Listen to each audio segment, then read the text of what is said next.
Praise the lord. సామెతలు 13వ అధ్యాయము. తండ్రి శిక్షించిన కుమారుడు జ్ఞానము గలవాడగును, అపహాసకుడు గద్దింపునకు లోబడును. నోటి ఫలము చేత మనుష్యుడు మేలుననుభవించును, విశ్వాసఘాతకులు బలాత్కారము చేత నశించుదురు. తన నోరు కాచుకొనువాడు తన్ను కాపాడుకొనును, ఊరకునొక మాటలాడువాడు తనకు నాశనము తెచ్చుకొనును.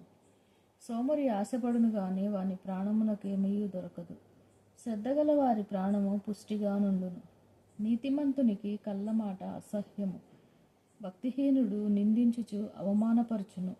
యథార్థవర్తనునికి నీతియే రక్షకము, భక్తిహీనత పాపులను చెరిపివేయును.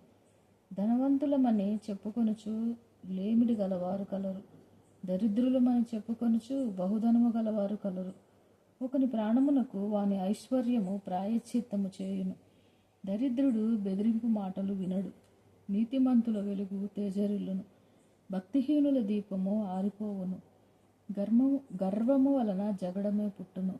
ఆలోచన వినువానికి జ్ఞానము కలుగును, మోసము చేత సంపాదించిన ధనము క్షీణించిపోవును. కష్టము చేసి కూర్చుకొనువాడు తన ఆస్తిని వృద్ధి చేసుకొనును. కోరిక సఫలము కాకుండుట చేత హృదయము నొచ్చును. సిద్ధించిన మనోవాంఛ జీవవృక్షము. ఆజ్ఞను తిరస్కరించువారు అందువలన శిక్ష నొందును. ఆజ్ఞ విషయమై భయభక్తులు గలవాడు లాభము పొందును. జ్ఞానుల ఉపదేశము జీవపు ఊట, అది మరణపాశములలో నుండి విడిపించును.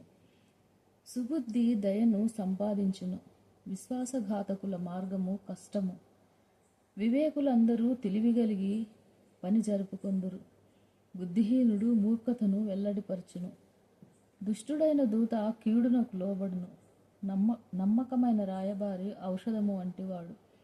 శిక్షను ఉపేక్షించు వానికి అవమాన దారిద్ర్యతలు ప్రాప్తించును. గద్దింపును లక్ష్యపెట్టువాడు ఘనతనొందును. ఆశ తీరుట ప్రాణమునకు తీపి, చెడుతనమును విడుచుట మూర్ఖులకు అసహ్యము. జ్ఞానుల సహవాసము చేయువాడు జ్ఞానము గలవాడగును, మూర్ఖుల సహవాసము చేయువాడు చెడిపోవును. కీడు పాపులను తరుమును, నీతిమంతులకు మేలు ప్రతిఫలముగా వచ్చును. మంచివాడు తన పిల్లల పిల్లలను ఆస్తికర్తలనుగా చేయును, పాపాత్ముల ఆస్తి నీతిమంతులకు ఉంచబడును.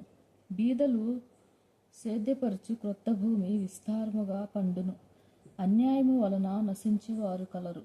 బెత్తము వాడని వాడు తన కుమారునికి విరోధి, కుమారుని ప్రేమించువాడు వానిని శిక్షించును. నీతిమంతులు ఆకలి తీరా భోజనము చేయును, భక్తిహీనుల కడుపునకు లేమి కలుగును. దేవుడు తన వాక్యమును దీవించునుగాక. Amen. May God bless you.